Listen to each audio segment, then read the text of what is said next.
Hello अस्सलाम वालेकुम। Surveys encyclopedia में आपको खुशामदीद कहते हैं कैंडिडेट्स। आज हम एक इम्पोर्टेंट टॉपिक डिस्कस करने वाले हैं जिसमें आपको मैं उर्दू के जो अहम सवाल आते हैं जो अक्सर टेस्ट वगैरह में आते रहते हैं वो हम सॉल्व करेंगे एमसीक्यूज़। और उसके बीच में मैं आपको ग्रामर के जो रूल्स हैं वो भी बताता जाऊँगा। तो ये वीडियो आप कंप्लीट सुने और अपने फ्रेंड्स के साथ भी शेयर करें। और जिनको भी हमारे नोट्स वगैरह चाहिए तो हमारे पेड ग्रुप्स में ऐड हो सकता है व्हाट्सएप के नंबर पर रब्ता करके, वहाँ पे फ़ीस पे करके आप ऐड हो सकते हैं। तो आज का हमारा पार्ट 1 है जिसमें हम उर्दू के अहम सवाल देखेंगे कौन से हैं एमसीक्यूज़, और वो अक्सर बहुत सारे टेस्ट वगैरह में आने के चांसेस होते हैं। तो मल्टीपल चॉइस क्वेश्चन, उर्दू के अहम सवालात। तो टोटल क्वेश्चन हम सॉल्व करेंगे 22। एंड आप हमारा व्हाट्सएप का ग्रुप ज्वाइन कर सकते हैं, प्लस में आप हमारा पेज और यूट्यूब का चैनल भी हम सब्सक्राइब कर सकते हैं। तो सबसे पहले हम जो सवाल देखते हैं कौन सा है, इसको मैं थोड़ा जूम आउट कर देता हूँ, जूम इन।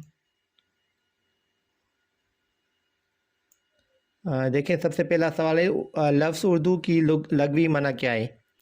तो इसमें जो लफ्ज़ उर्दू की जो लघवी माना होती है वो होती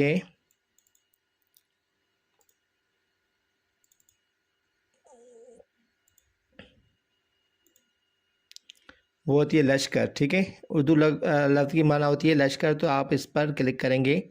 पहले क्वेश्चन का जो आंसर होगा वो होगा बी। क्वेश्चन नंबर 2 है लफ्ज़ उर्दू किस ज़बान की का लफ्ज़ है। तो इसमें हिंदी है, फ़ारसी है, अरबी है, तुर्की है। तो इसकी जो करेक्ट आंसर होगा वो ऑप्शन होगा डी। तो लफ्ज़ जो उर्दू है वो तुर्की ज़बान का लफ्ज़ है। हमारे मुंह से निकली हुई आवाज़, हर आवाज़ को ज़ाहिर करने वाले निशान को क्या कहते हैं। हमारे मुंह से निकली हुई हर आवाज़ को ज़ाहिर करने वाले निशान को हम क्या कहते हैं। तो इसका जो करेक्ट ऑप्शन होगा वो होगा हुर्फ। ठीक है, तो ऑप्शन इसका ए करेक्ट है। तो इसके जो लेक्चर का लास्ट में मैं आपको एक एमसीक्यू दूंगा जिसका जो इसी लेक्चर में से दिया जाएगा आपको, और आपको इसका कमेंट करके आंसर हमें बताना है कि इसका करेक्ट आंसर ये है। ठीक है, जिसको भी ये वीडियो हमारी पसंद आए वो ज़रूर सब्सक्राइब करें चैनल को और अपने फ्रेंड्स के साथ शेयर करें। इसके बाद जो क्वेश्चन नंबर 4 है अलिफ बे पे से ये तक में से हर एक निशान डैश है। तो जो भी हमारे मुंह से निकलती है तो वो क्या होता है, हुर्फ होता है। तो ये सारी जो है ये हुर्फ ही कहलाते हैं। तो जो क्वेश्चन नंबर 4 है इसका भी जो ऑप्शन होगा वो ए करेक्ट होगा। तो आप ए को करेक्ट कर दें। ठीक है, क्वेश्चन नंबर 5 है। देखें क्वेश्चन नंबर 5 क्या है। एक से ज़्यादा हुर्फ हो तो उन्हें क्या कहते हैं। एक से ज़्यादा जब हुर्फ होते हैं तो उसको प्लूरल बन जाते हैं, तो उसको हम कहते हैं हुरूफ। तो ऑप्शन इसका करेक्ट है सी। क्वेश्चन नंबर 6 है तेजी का मतलब है हिजे करना और हिजे के हरूफ से ही होते हैं। तमाम हरूफ को डैश कहते हैं। तो तमाम जब हरूफ मिल जाते हैं तो हम उसको क्या कहते हैं, इंग्लिश में हम उसको अल्फ़ाबेट कहते हैं और उर्दू में हम उसको कहेंगे हरूफ तेजी। ऑप्शन इसका सी करेक्ट होगा। क्वेश्चन नंबर 6 का ऑप्शन कौन सा है, सी करेक्ट है। क्वेश्चन नंबर 7 है उर्दू में बुनियादी मफरूद हरूफ तेजी की कुल तादाद कितनी है।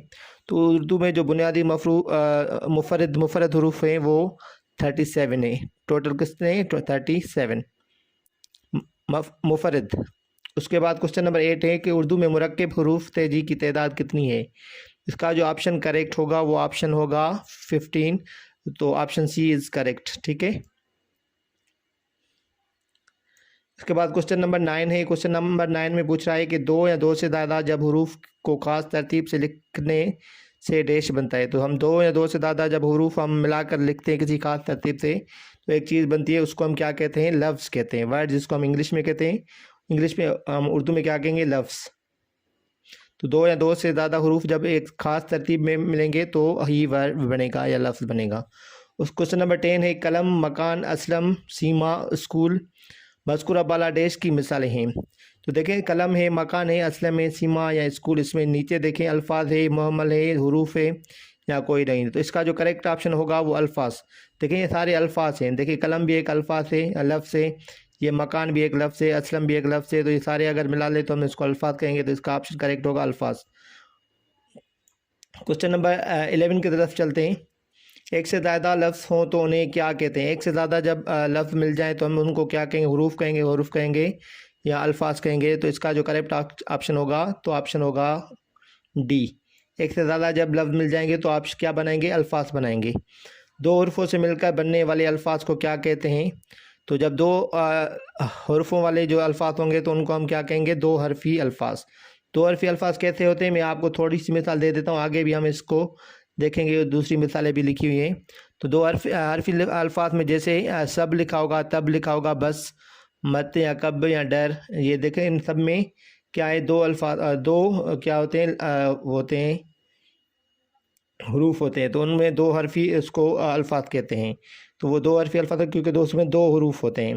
तीन हरफों से मिलकर बनने वाले अल्फाज को हम क्या कहते हैं, तो जब तीन हरुफ मिल जाएंगे तो तीन हरफों वाले अल्फाज को हम कहेंगे से हरफी अल्फाज। तो ऑप्शन इसका होगा बी करेक्ट। क्या ऑप्शन सही होगा, बी करेक्ट आंसर होगा, से हरफी अल्फाज जिसमें तीन हरूफ मिलेंगे। इसके मैं एग्जाम्पल आगे दूंगा।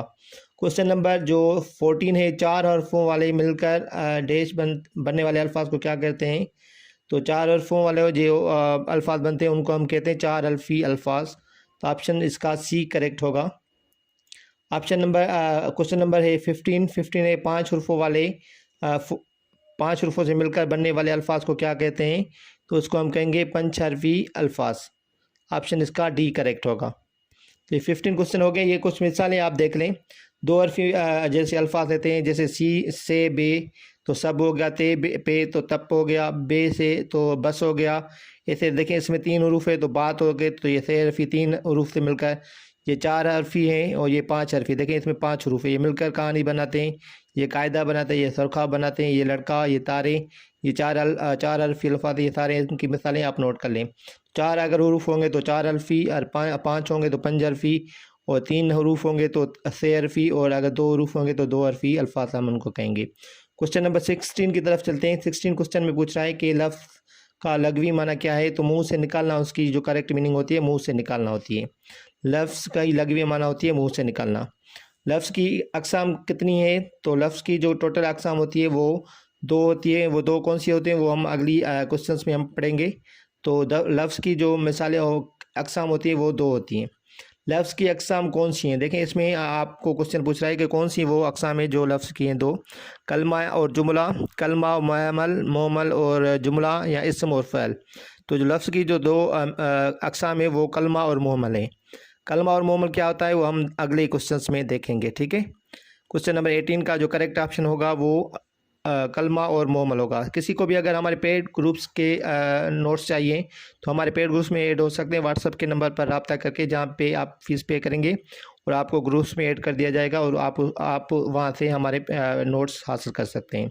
क्वेश्चन नंबर 19 है, ऐसा लफ्ज़ जो माना रखता हो और सुनने वाला उसका मतलब आसानी से समझे क्या कहलाता है, तो हम उसको क्या कहेंगे, जुमला कहेंगे, फ़िक्रा कहेंगे, या कलमा कहेंगे, या मोमल कहेंगे। तो जिस लफ्ज़ की माना निकलेगी वो हम उसको कहेंगे कलमा।